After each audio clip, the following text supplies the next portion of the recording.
trying to make mental health, healing services, and processes more available and equitable. On today's Intentional Clinician, I have with me Dr. Laurel Parnell, PhD. Dr. Laurel Parnell is a leading expert on the therapeutic tool eye movement desensitization and reprocessing, which is more widely known as EMDR therapy. While Dr. Parnell has trained thousands of clinicians in EMDR, both nationally and internationally, Dr. Parnell has also taught transpersonal psychology at the California Institute of Integral Studies in San Francisco and was core faculty at John F. Kennedy University in the Graduate School for the Study of Human Consciousness. Currently, Dr. Parnell teaches EMDR through Alliant International University, Omega Institute, Esalen Institute, ID Institute in Kassel, Germany, and the New York Open Center. Dr. Parnell has written 6 books on EMDR and is one of the most respected leaders of EMDR trainings and EMDR workshops.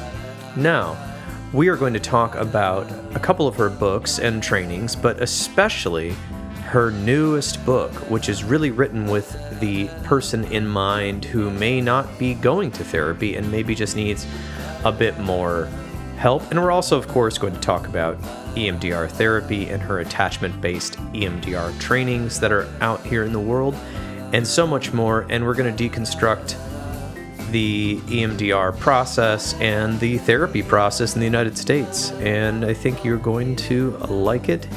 And there is some challenging material in here.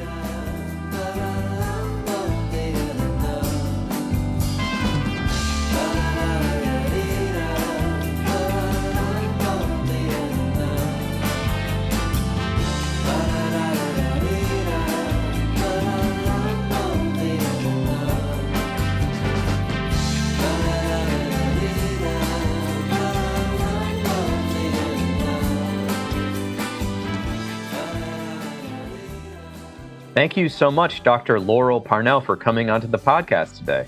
My pleasure. Absolutely. And as people know, you've been involved as a therapist and an EMDR trainer for basically over 3 decades at this point. Yes. You have a lot of wisdom to bring and a lot of things to say. For people that are interested, this is a very exciting new book you have coming out, Releasing What Isn't Yours, Living from Your True Self Through Multidimensional Integrative Healing. Now, we're going to talk all about that and some of the concepts that led to you writing this book and sharing this knowledge to help people all over the world. But first, I do want to talk a little bit about EMDR because for some people, EMDR is still brand new. And I know for you, it is not brand new. And I know that you've not only taught it, but you've taken ideas from it, like in your book, Tapping In, and just given people resources to just be able to do stuff at home. And I know that you're very passionate about bringing healing outside of the therapy room for those who can't access it. Can you let us a little bit, just tell us a little bit about your history with EMDR and why you like the therapy?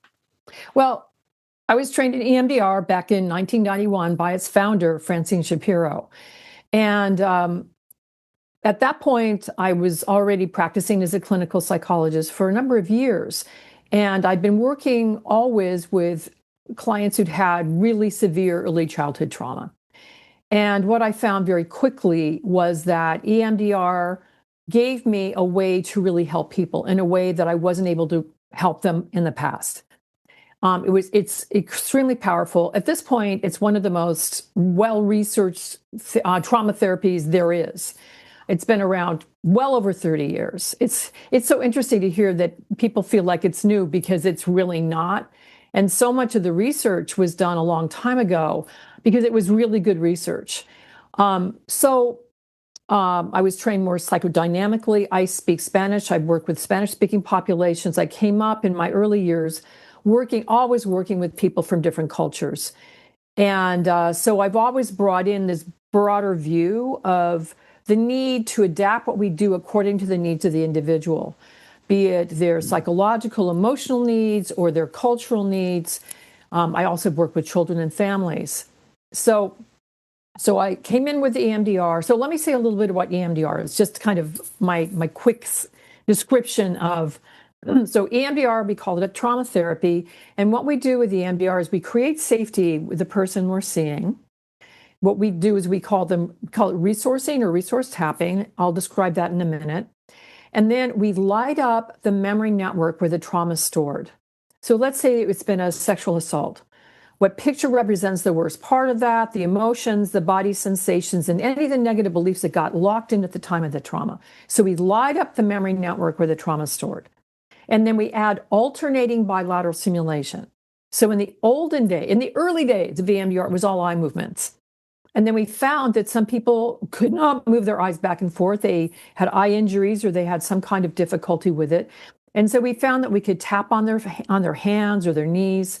And that also set off this very rapid processing effect. So you light up the memory network where the trauma is stored. You add bilateral stimulation, and it sets off a rapid processing effect. I call it mind-body free association. And so people have thoughts, feelings, body sensations, and it moves very rapidly. It's a little more complicated than that, but what happens is it moves to what we call an adaptive resolution. You move towards health and wholeness. We say that when a trauma occurs, it gets frozen in the nervous system with the thoughts, feelings, and body sensations that went in at the time, and our body's natural healing system is disrupted. So with the EMDR, what we do is we activate our body's natural healing system, and it allows that information that's been stuck and frozen to move out. So people naturally move towards health and wholeness.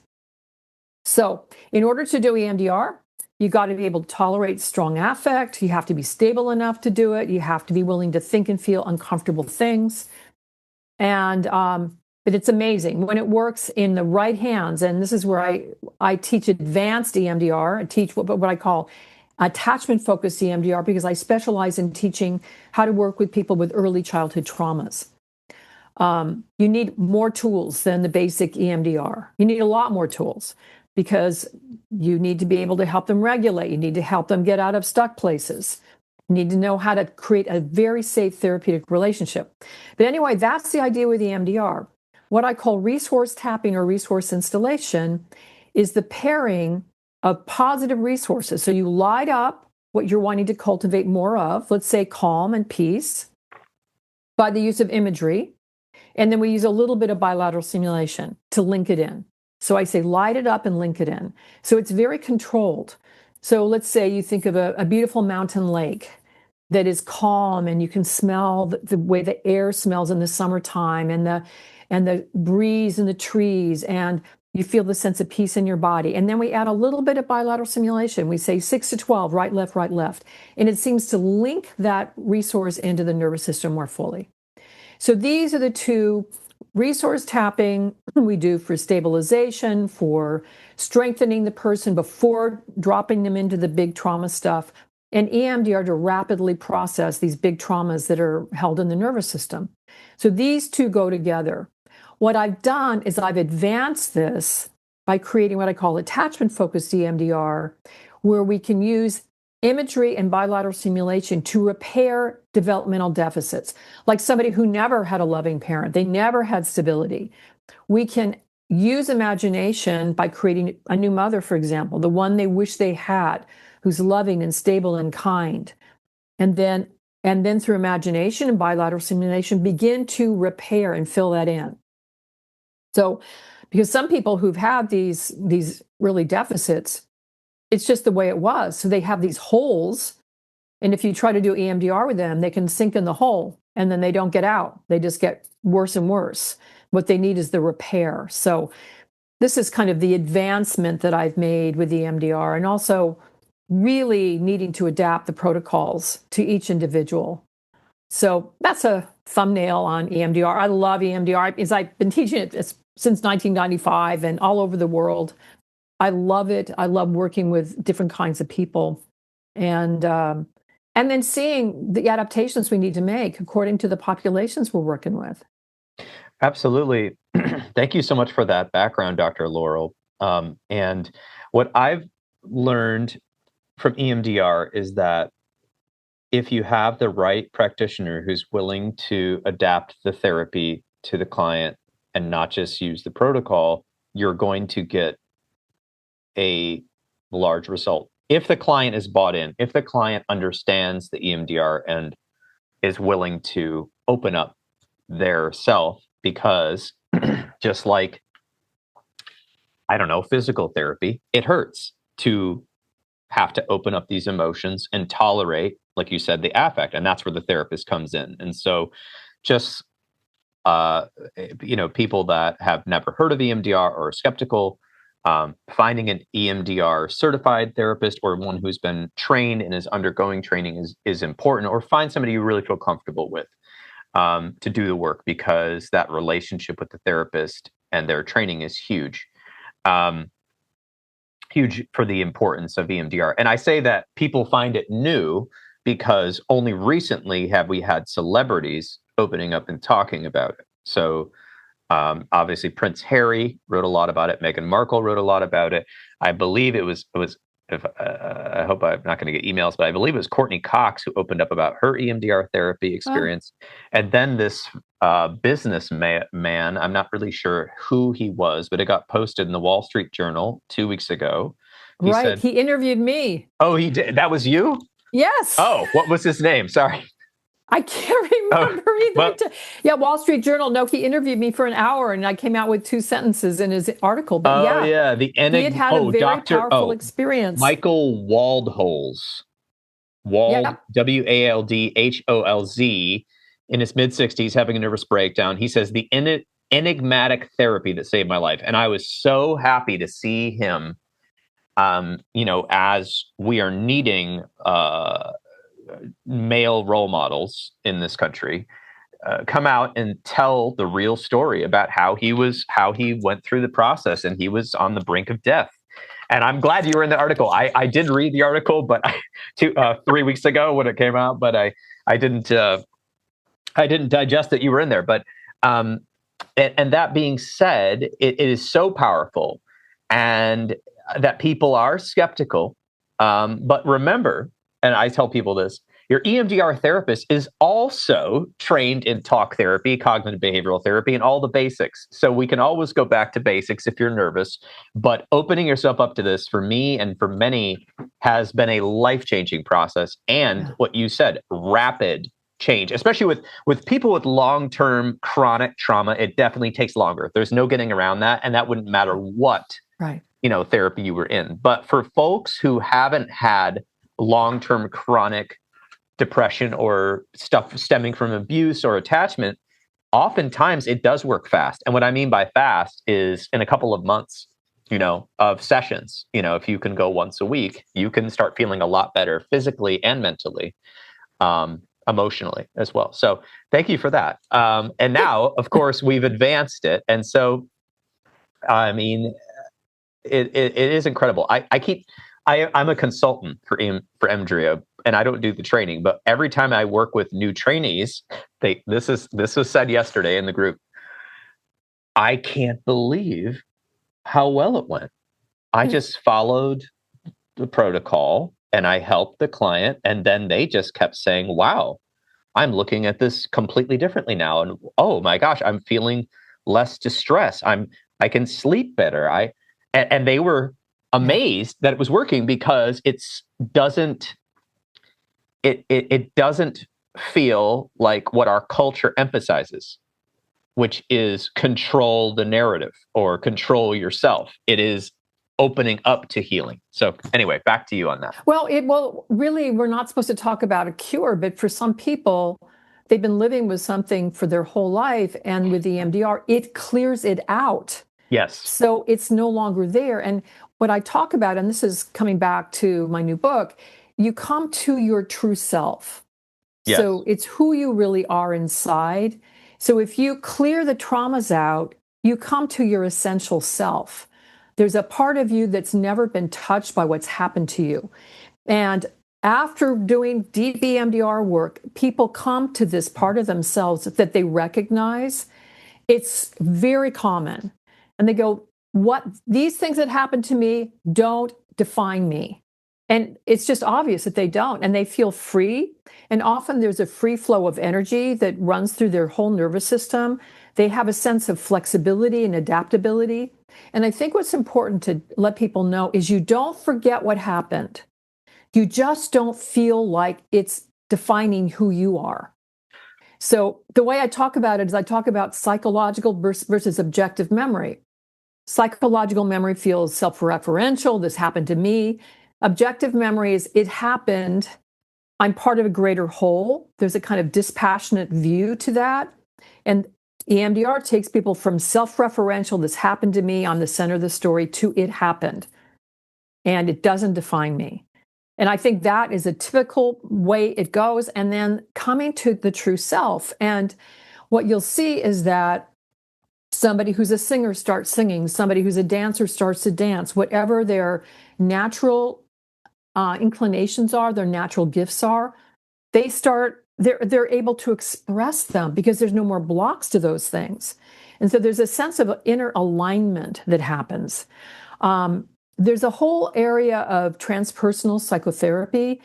And I wrote about this back in 1997. I wrote an article for the Journal of Transpersonal Psychology on EMDR and spiritual unfolding. And I was seeing so many of these experiences. There were spiritual experiences that were people were having as a result of EMDR.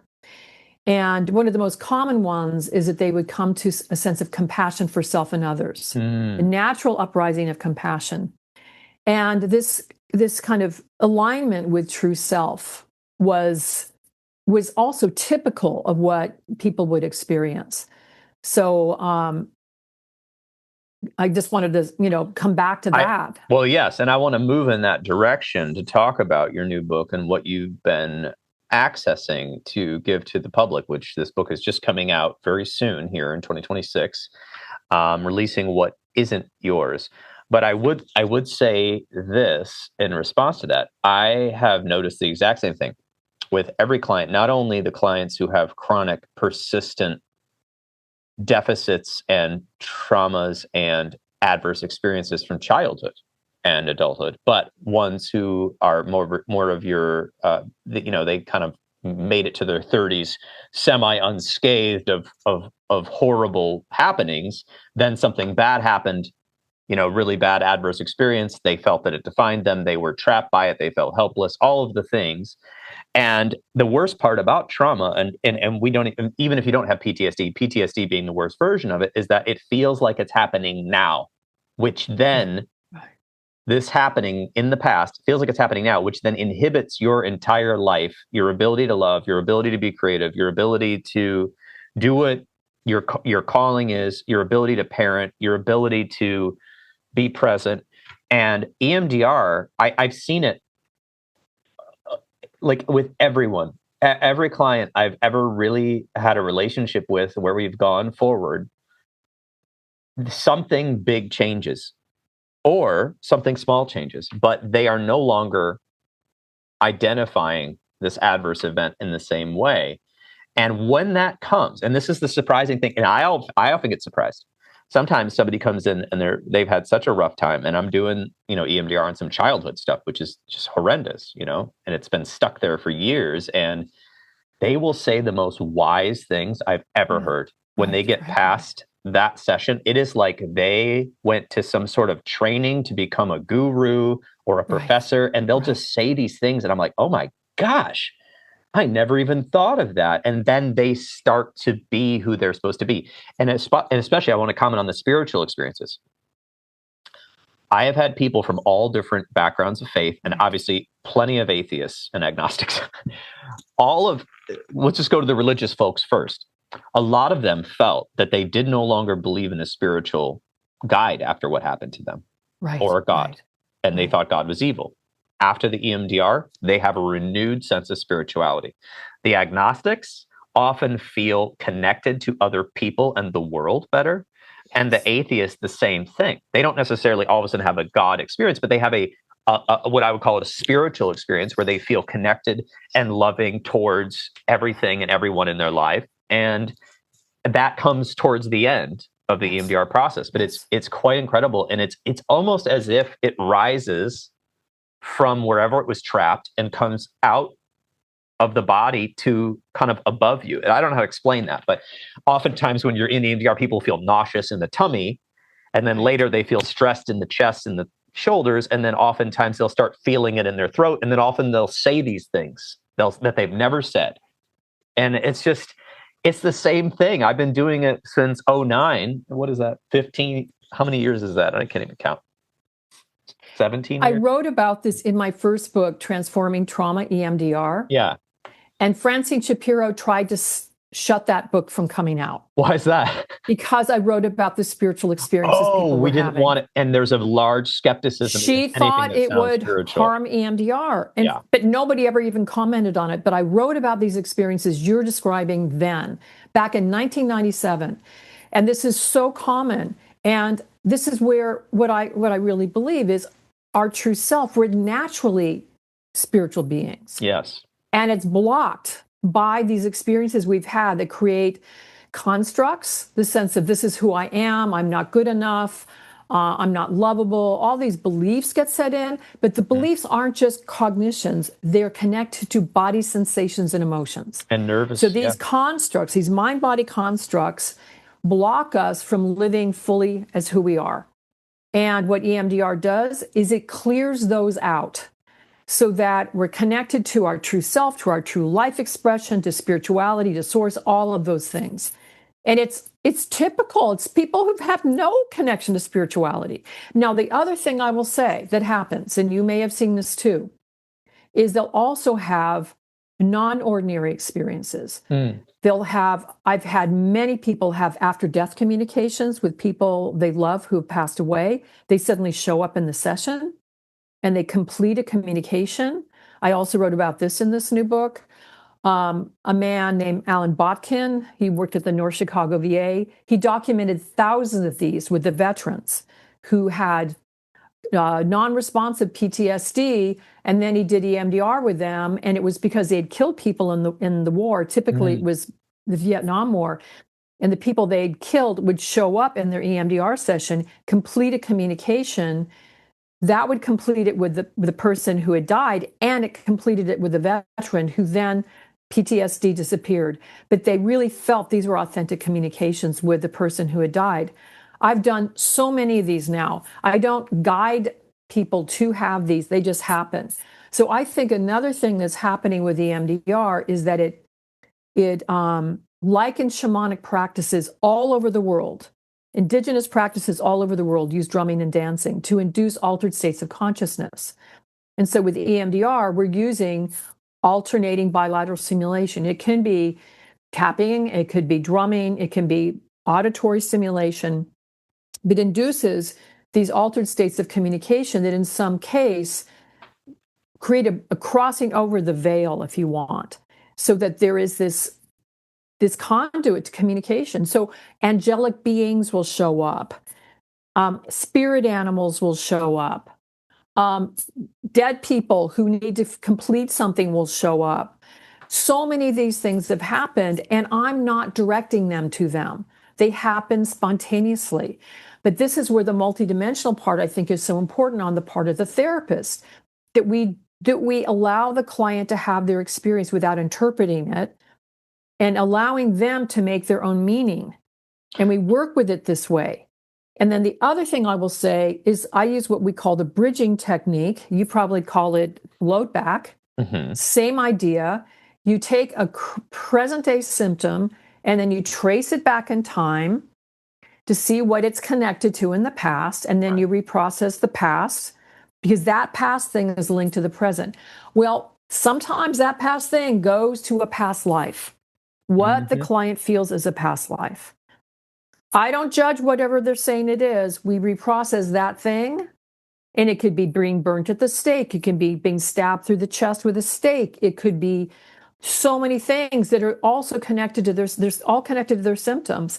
But as a result of doing that work, their symptoms go away.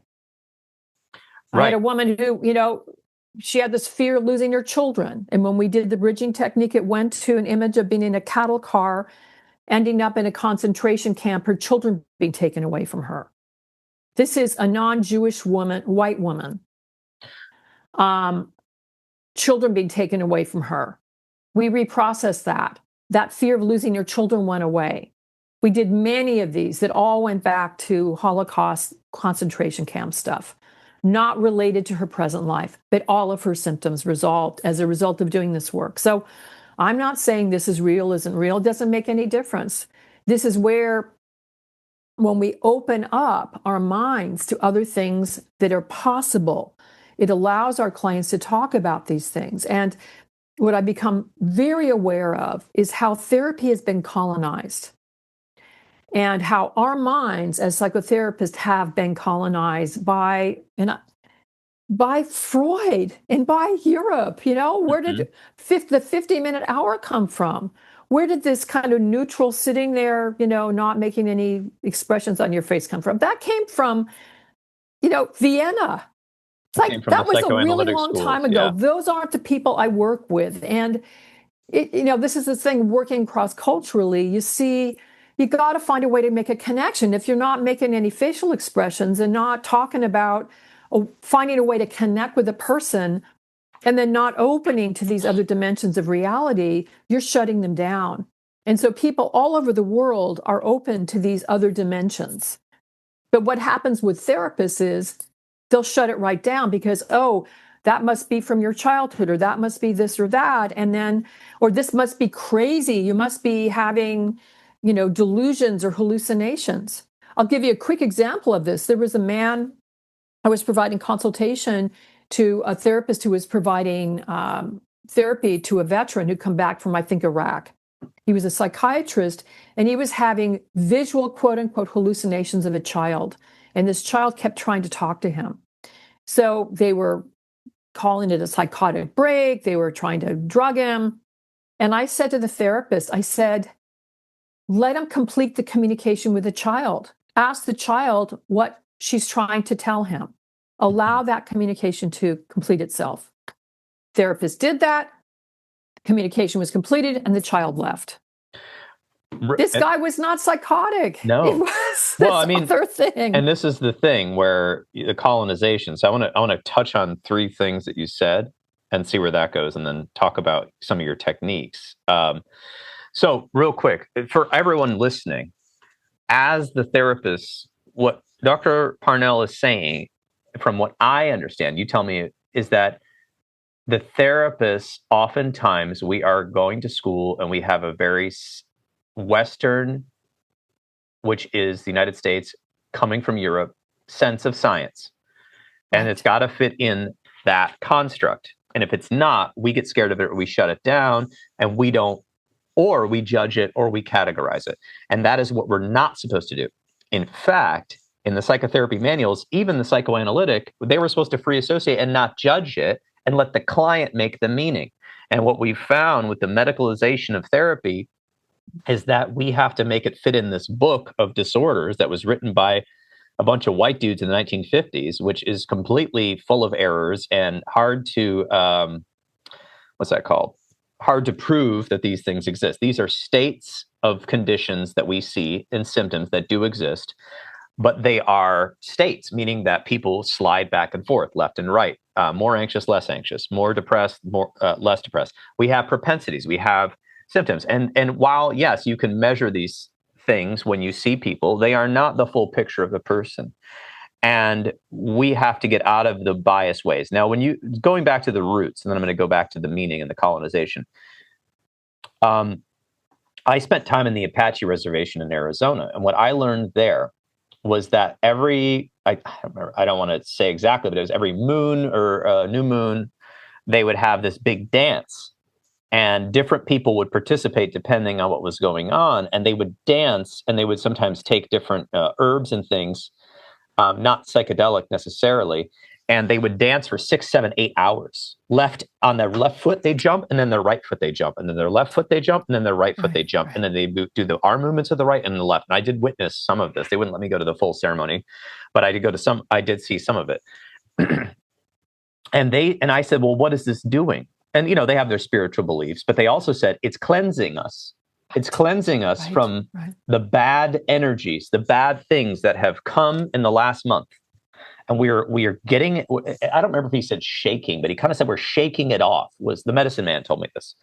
And I thought, my God, this is what EMDR is doing. And we have, thank goodness for Dr. Shapiro and you and everybody for getting it legitimized through the research to be able to do a toned down version, if you will, a sort of Western European, bilateral stimulation that is medically accepted, although certain psychiatrists don't like it, to release what is within. And of course, Dr. Peter Levine, of course, talks about the animals, how they shake it off after the gazelle, when they almost get eaten by the tiger, they shake it off. My dog, when she's upset, she shakes it off. Humans don't shake it, we hold it.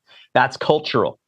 That is cultural. Not every culture has done that. And in fact, I would say that's a modern invention, is to keep it together, refine, stop the baby from crying. Don't, somebody loses their job, they walk them out. It's quiet. We don't scream and mourn like we did. That's a cultural thing. And people don't recognize that because you're born to this Western culture.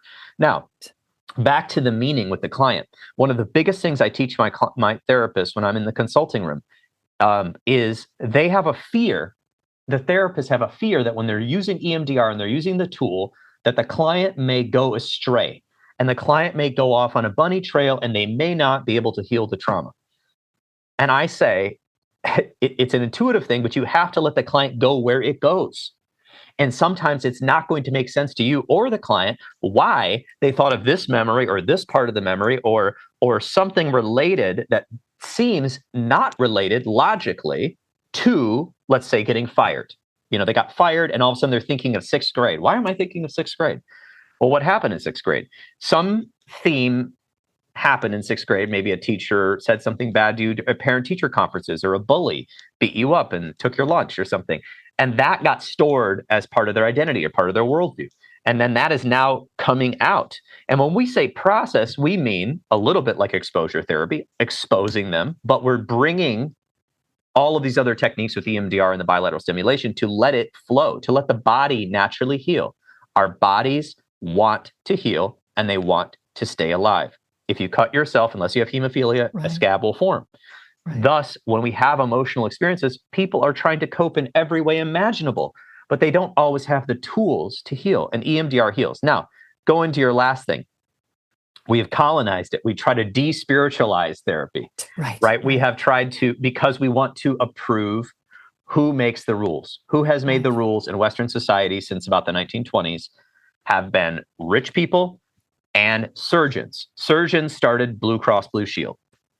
They used to be nonprofits, and they get paid the most, right? And when whoever gets paid the most often creates the rules, unfortunately. So we have to please them, and we've medicalized EMDR in a way, but we have to make sure we're not narrowing it. Trust the clients. What are they saying? And you even got into all this spiritual stuff where people have showed up. I've had this, they say, am I crazy? My grandfather showed up and said, it's okay to be you. I love you. Right. They go, what's that? I go, I don't know. I'm not here to tell you if that was your imagination having a closure with your grandfather, which is what the medical science world would say, or if that really was your grandfather's spirit coming to you and saying you're okay, or if it was some sort of manifestation of spirituality that I don't understand. The issue is the therapist must get out of the way of healing, but we also are the guide, right? So we hold the space. We hold the space, right. And we help facilitate where they're going. And we also, I have to say, don't let them go too far afield. Oh, yes, of course. We don't. So we're holding a kind of therapeutic container, if you want, so they don't unravel, because some people can unravel. You got to be careful, right? We're bringing them back. Let me come back to this whole idea of cleansing, because I think this is a big part of my book. I talk about energetic sovereignty and boundaries and things like this. And this is something that I think a lot of us became much more aware of, I think, during COVID times. So let me put it this way. We have our body minds, and everybody has a different sensitivity to, let's say, energies and impact of being around other people. And typically we can walk out the door, we can, move around. During COVID, we couldn't get around very well. We were, people who were stuck with their families in a small space. And some people really had a hard time with that. And therapists can start to feel, session after session, working virtually or whatever, can start to feel like they're taking on the symptoms of their clients. They can feel really burnt out. They can feel really exhausted. And we've been trained to think, oh, that's your countertransference, meaning this is something in me from my childhood that is getting activated by the client. Well, what I've come to understand is that we can be very permeable to other people's energies and experiences. And they can go into us and feel like they're us. We can have symptoms that aren't ours. Mm-hmm. We can feel really drained. And there are ways that we can manage our energy and cleanse. And I love this whole idea of cleanse. I spent some time in the Amazon, in the Andes and in the Amazon with shamans, mm-hmm. and in a process that I had a horrific thing happen in my own life with the murder of my son in April 2020. And I did everything I could to heal, including EMDR. And there was part of what was not changing was the sadness. I couldn't move it. And it was like, I couldn't feel happy anymore. I could see happy. I could remember happy. I could see other people happy, but it was like there was a wall. And so I thought in the past I had spent time in the Peruvian Amazon, and not with shamans, but with nature itself. Mm. And I felt I need to get back to primordial nature. And that will help me feel that interconnectedness of all things that you feel when you're deeply immersed in nature. And so I found out about, I'd known about them for a long time, the Pachamama Alliance. And they have Pachamama journeys. They go into the Amazon, they go into the sacred headwaters of the Amazon, and you spend time there with Native people doing ceremony. I wasn't drawn at all to the plant medicine part of this. I never have been. I've been doing meditation practice almost all my life. I've been doing meditation, deep meditation and retreats. So I feel like I do my own journeys without medicine. So I've never been attracted to that, although ayahuasca was part of what we did there. But I was really seeking to connect to the nature itself. So even before going into the Amazon in the Andes, we did this cleansing ritual with a shaman woman. And it had to do with smoke. They use tobacco smoke. They use plants to brush you with. They use an egg. She ran an egg over us. So we did kind of cleansing ceremony with her. And then when we went into we flew in a little plane. Friggin' terrifying. Yeah, I'm already scared thinking about that. It was like they had duct tape on the windows, and they had to weigh all of us before we got on the plane. And they distributed the group of us by weight, literally. So, yeah. And then, anyway, that was the scariest part. I tapped. Yeah, I can imagine. I tapped through that one. Anyway, we landed in the middle of nowhere. I thought, where is the landing strip? There were all these trees, and then there it was. And then we were greeted by the Native people of that area. So their whole idea was to introduce people from outside to their culture as a way of saving the Amazon. They want people to know about them and what they're doing to bring interest and to protect them from the oil companies that want to come in and destroy everything, right? So they want that. So we did all this cleansing ritual, and we got there. They, smoked us. We had they snort tobacco juice. It's like a total head rush. I've heard about tobacco that. Juice. Have you ever done? I've never done it. No, I've just heard about it. Snort tobacco juice, smoke. They use tobacco smoke. Tobacco is really what they use rather than sage. I know Northern America, sage. They use tobacco. And they painted our faces, and then we got in the water. So all of that was cleansing us to take our stuff off before we went into their space. So they didn't want us bringing our energy into their space. And so these cleansing rituals are so important, but we don't even recognize how much we carry around from our environment. And so the big story is that one of the things they do there is they do dream work. And they every morning you tell your dreams, and then they do dream interpretation. This is all over that region in the Amazon. So I really feel, and this is important with EMDR too, how powerful dream work is. And to me, this also creates facility to be able to go into other realms of existence, this multidimensional work.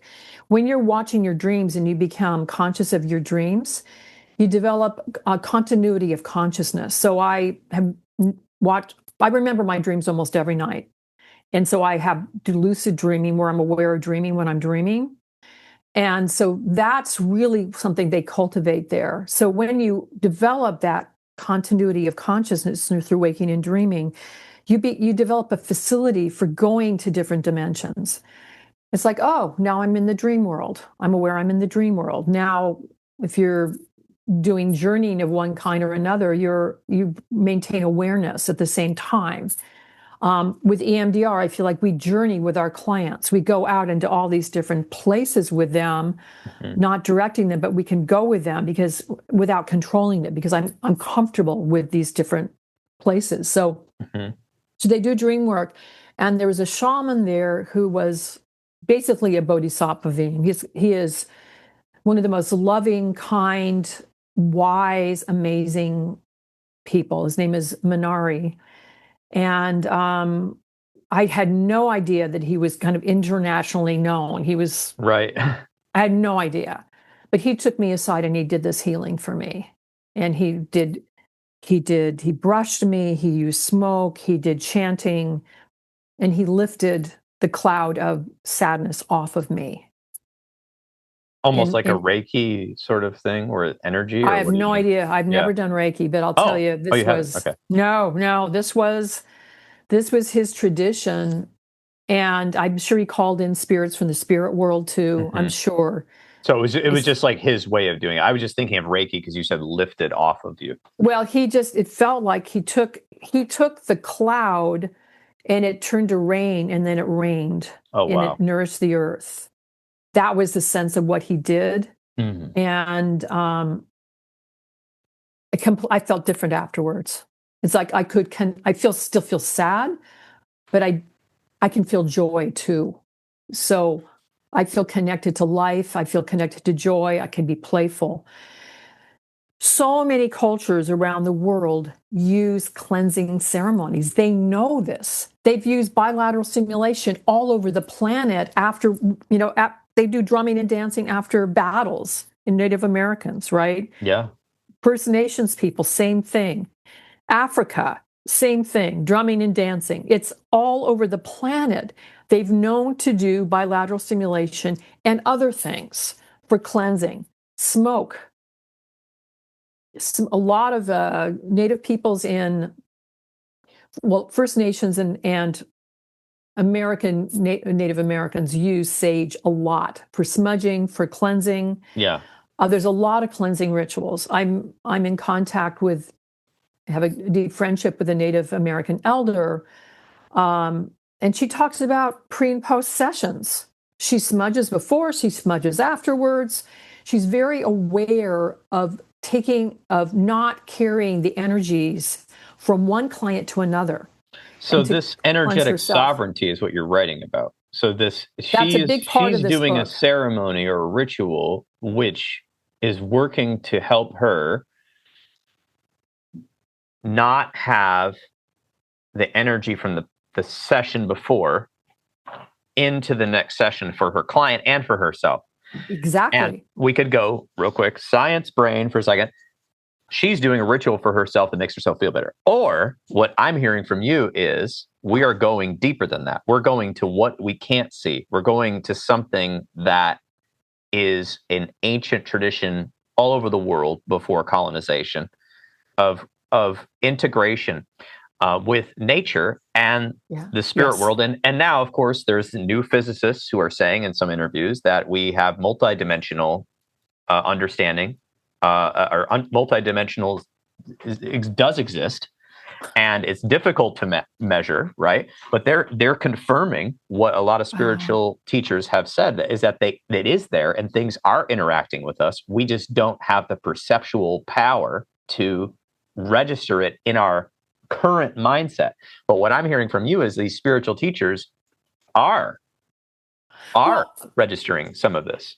Well, here's what's so it just makes me, it's so annoying and makes me angry that we call these like it's pagan or it's heretical. Right. That very strong religious view that came in and dominated the world, so much of the world, eliminated the possibility that these practices had any value.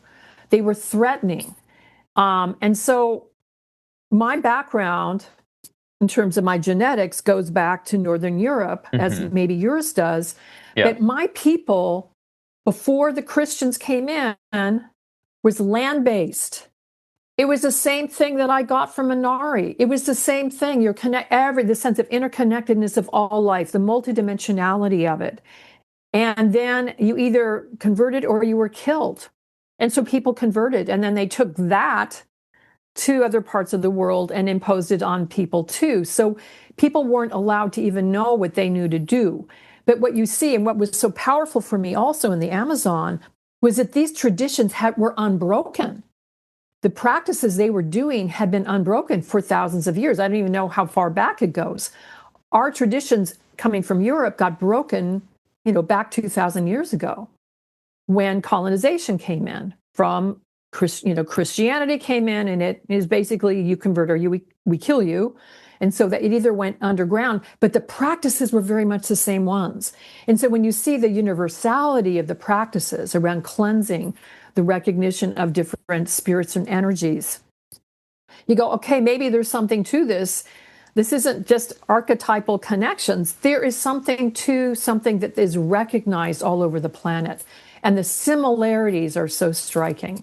When you see, in Europe they're doing this, and in the Amazon they're doing this, and it's very interesting. And now I think with the openness to working with psychedelics, I'm not an advocate for it, but I'm happy that there's an expansion of consciousness with this.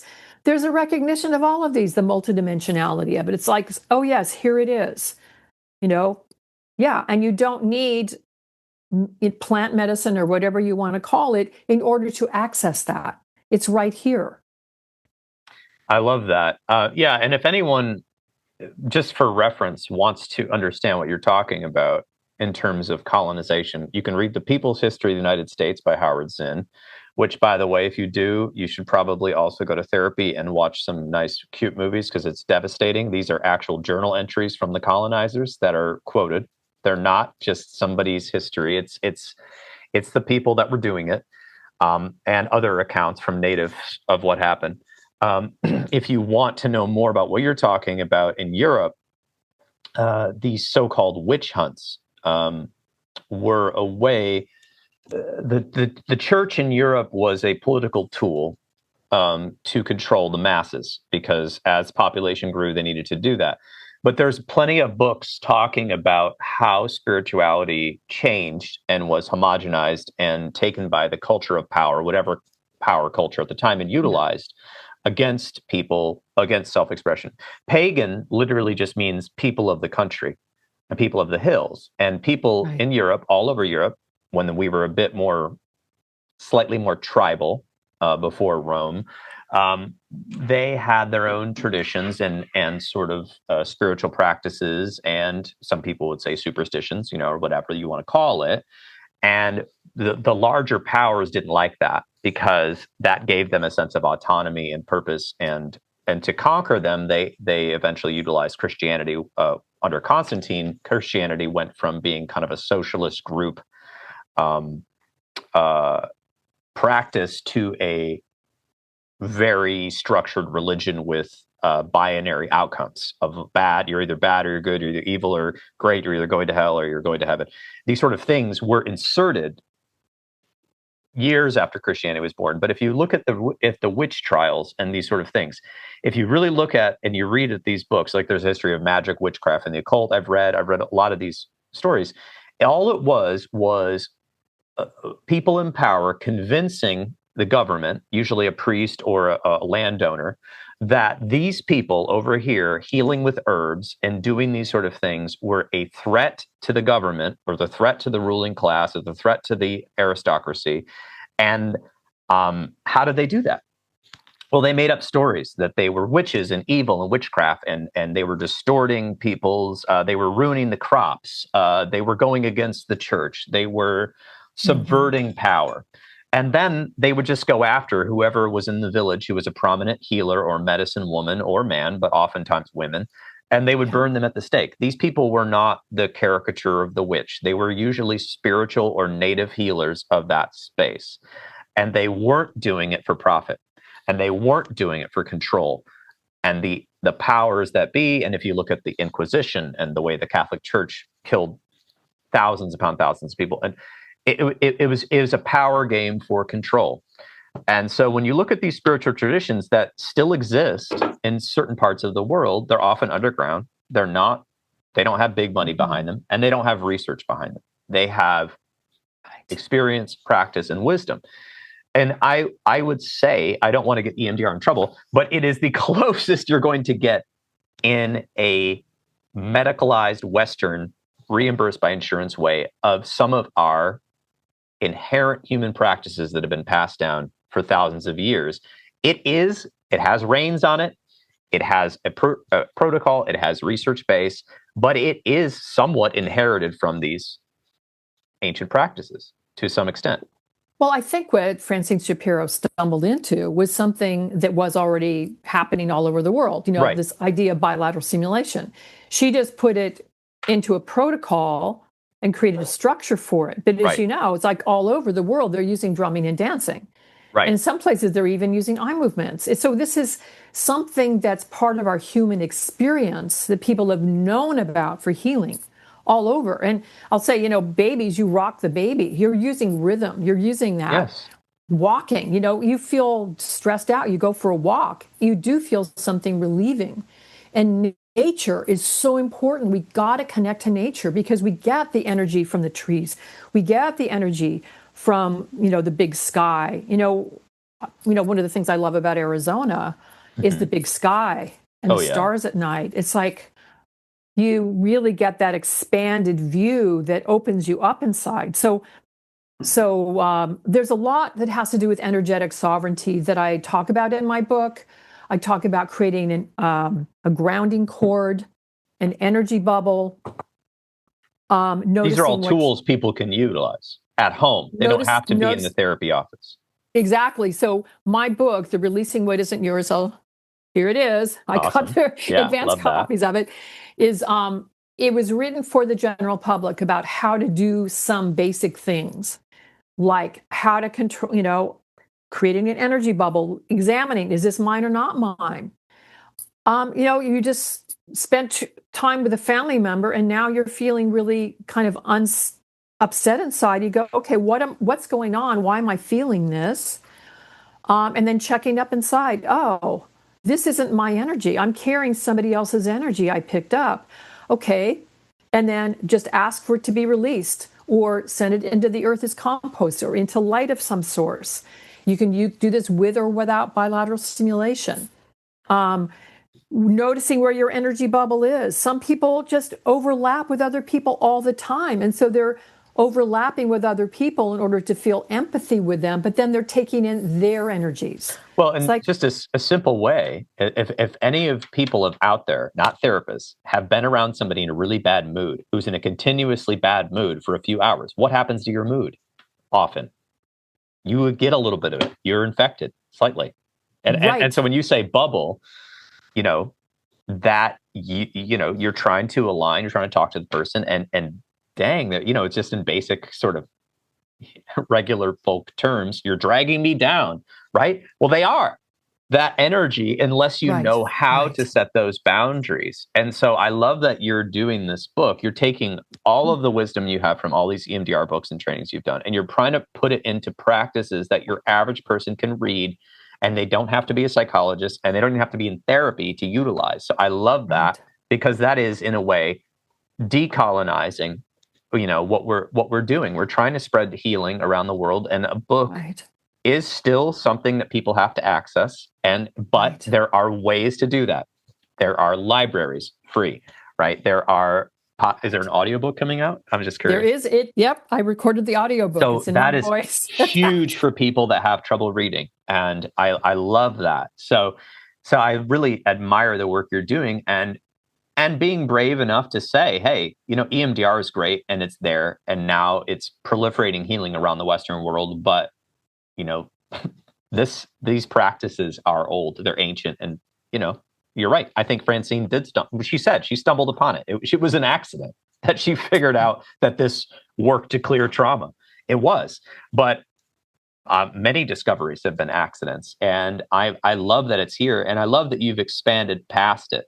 And you are studying other cultures that are, the Western American culture is into marketing and money and power and control. And you're studying cultures that maybe value relationships and time and autonomy a little bit more than we do. Right. And I think that's important for us. A lot of what's happening now is, especially in the US, things feel very unstable and chaotic. Yes. And people are having trouble just settling into themselves. We get pulled into too much media, too much negativity. And one of my spiritual teachers, Jean Klein, would always say, see how it acts on you. Meaning, we have these body minds. If we pay attention, how is what you're doing acting on you? How is it acting on your mind and your body? And then we can check up inside and go, oh, okay, I think I picked up such and such, like going to a grocery store with too many people or going to a concert with too many people. Suddenly I'm feeling shaky or not good. Maybe you picked up stuff from too many people. Maybe you need to do a cleanse. Maybe you need to get out in nature and take a walk. Maybe you need a big sky to give a bigger perspective. I had a dream this morning of a huge night sky with diamond stars. And it really had a feeling of that numinous spirituality, of that enormity of the night sky, of a really dark sky with the diamond light from the stars. That kind of thing really opens you up to, okay, this small space with a lot of contaminants, I need to create something bigger that can help hold more of this. Or I need to get in water. Water is very cleansing. Almost traditions all over the world. Baptism had to do with cleansing, right? So you look at all over, they use water. Salt water in particular is very cleansing. For therapists or for others that are doing healing work, preparing yourself before you go into session and then cleansing afterwards, especially with difficult clients. Creating an energy bubble, releasing what isn't yours from your bubble to begin with, calling in resources that can be there to support you in the work you're going to do. It's really powerful. And one of my criticisms, I would say, of mindfulness is great, but it has this idea that you can just be with whatever. Well, I'll tell you, some people can't because the pain is too big. Oh my gosh. Yeah. I share the same criticism of mindfulness. I think it really works if you have a stable life with supportive lovers and friends. I am a huge fan of transcendental meditation, but I'm not a huge fan of how much money they charge for it. So I'll give you a hack. The hack is it's an active meditation. I'm a huge fan of active meditations because I find mindfulness for people with trauma is nearly impossible. Well, because they can't be with it. They can't be with whatever it is. And let's just say today's age, ADHD, anxiety, all of the internet, all of the stimulation, people have a really hard time being mindful. So going to nature and taking a mindful walk is a lot easier than sitting there and breathing. So active meditations, which do involve walking if you can, or getting outside. And then I would say transcendental meditation, all it is an active mantra, repeated. Why does it do that? It clears out your working memory, and if you do it long enough, 25 minutes, your thought patterns will stop. The grinding, the ruminating, will slow down and you will break into a place where you actually feel where mindfulness therapy is trying to get you. Mindfulness meditation is trying to get you to that kind of calm state. You can get there, but I think in today's world, the active meditations are going to be more useful for folks than just sitting there, because we do not live in a calm space. Well, unless you move out to the wilderness and disconnect all communication, then you might be better. But I think getting out of nature, I think for me, I have to get out of nature regularly, because that creates that sense of balance. I take in the energy of the natural world. I mean, walking barefoot in the grass, anything to really help connect. Next week, I'm going to be up in the Sierras, up in the mountains. And I'm like, I can't wait. I want to connect to the granite.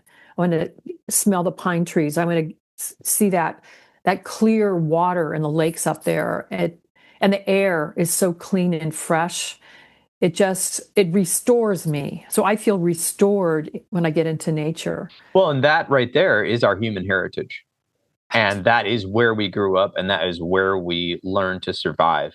And unfortunately, due to circumstances of many folks who are, raised in circumstances where they don't know any better about how to experience that, how to get out there.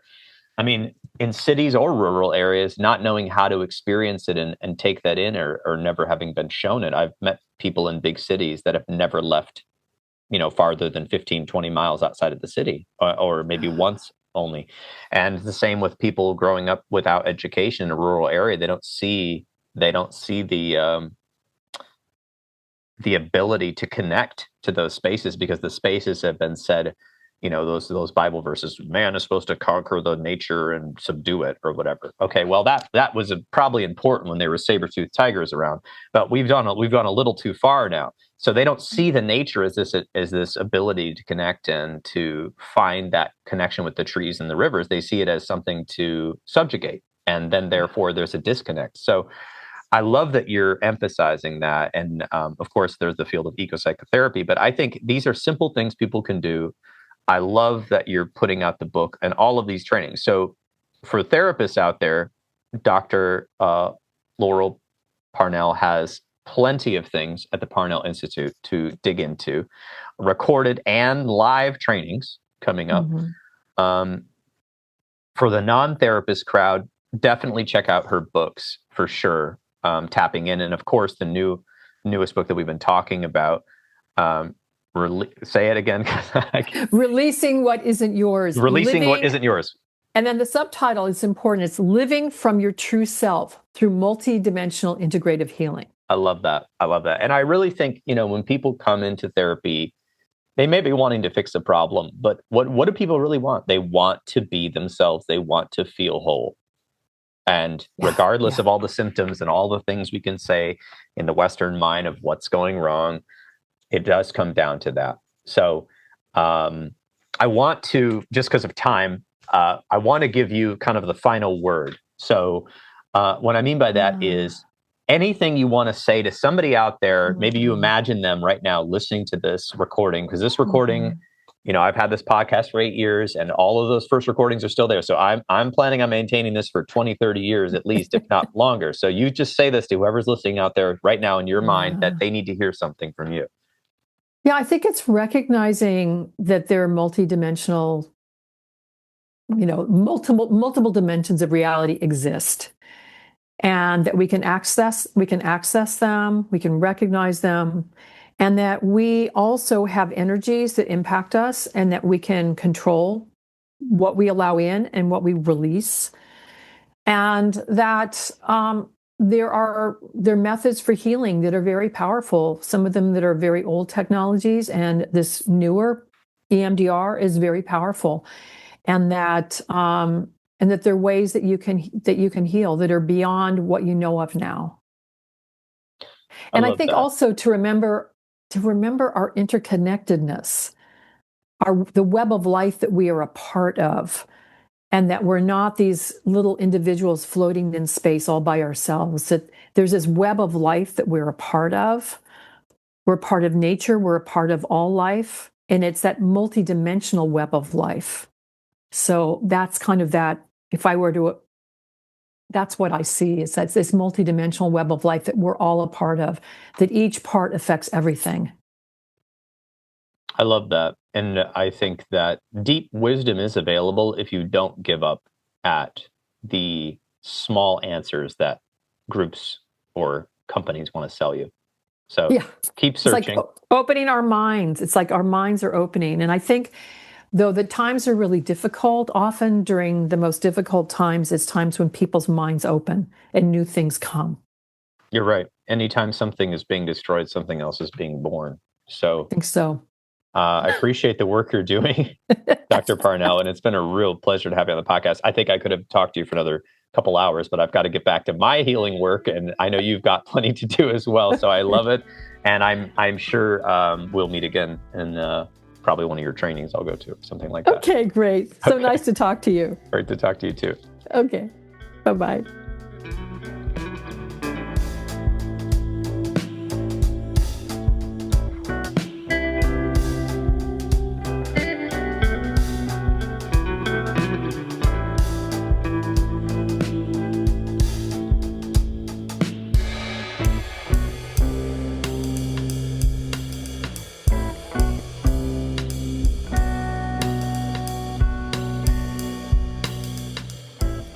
And there you have it. This has been another episode of the Intentional Clinician Podcast. If you are enjoying the show, please leave us a rating on iTunes or share the show with people you know. I would surely appreciate it. As some of you know, I am passionate about preventing future violence in the United States. I have started a nonprofit with colleagues called the National Violence Prevention Hotline, which is a 501c3 organization. We are endeavoring to gain funding and collaborators and volunteers so that we can start a 24/7 hotline and chat line to reach potential perpetrators before they may act violently. It is a bold effort to curb violence and save innocent lives by working to connect with potential offenders while they are in the planning stages of violence, help to de-escalate them, and provide resources so that they can get appropriate professional help. The National Violence Prevention Hotline is looking to open up a conversation about violence in society, the causes, and the solutions. You can learn more by visiting our website at violencepreventionhotline.org. You can get involved by writing your congressperson from our website, sharing it with your network, or even donating to the cause. If you are looking for an EMDR International Association consultant, I am a consultant and I can help provide 20 hours that you need to become EMDRIA certified. Just check out the show notes and send me a message and see if we're a good fit to work together. If you are in need of counseling, do not hesitate to make an appointment with a local counselor in your area. You can also make an appointment with the excellent clinicians at Health for Life Counseling in Grand Rapids as part of the Trauma Informed Counseling Center of Grand Rapids by visiting www.healthforlifegr.com. And if you are in the state of Michigan, you can also schedule a telehealth appointment. The recording you just listened to consists of the personal opinions of Paul Krauss and his guest, and while these are based upon the literature they have read and the experience in their respective fields, the information on this podcast should not be viewed or thought of as the definitive opinion on any subject. Listening to this podcast is not a substitute for treatment. If you're in a crisis, please call 911 or the National Crisis Line at 988. Support your local bookstore by shopping at bookshop.org. That's www.bookshop.org. It donates a percentage of sales to local bookstores all across the United States, which I think gives character to our cities and a place to hang out and a place to explore. You can order from the comfort of your own home online while supporting businesses near you. If you are a therapist and you are not involved in your local counseling or therapist or social work organization, please get involved to at least pay dues so that we can have lobbyists help keep mental health care accessible at the government level, and also expanding into schools and other places that need it. And also, if you didn't know, counseling organizations and professional organizations are working to keep us from becoming gig workers for a lot of large corporations who are coming in and trying to buy up local counseling agencies or basically pay you what they pay for people to deliver food to your house. So, get involved. Until next time on The Intentional Clinician, I wish you all a safe and peaceful week.